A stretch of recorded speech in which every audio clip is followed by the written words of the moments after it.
টেলিভিশনের পর্দায় আমি দেখেছি, তাছাড়া আমার কাছে ইনফরমেশনে এসছে, আমি খবরও নিয়েছি এবং ভিতরের খবরও চলে এসছে। কিন্তু যারা এই ধরনের কাজে লিপ্ত থাকবে কাউকে কিন্তু ছাড়া হবে না, এতটুকু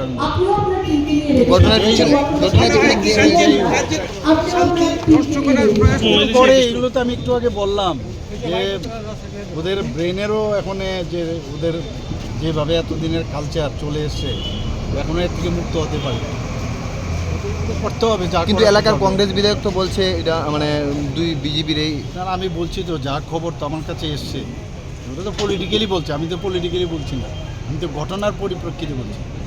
আর এখানের মধ্যে রাজনীতি না নিয়ে আসাই ভালো। একটা ঘটনা ঘটেছে, যেই করে থাকুক সেইভাবে তাকে আমরা মানে আইনের যে শাসন, সেই আইনের শাসনে নিয়ে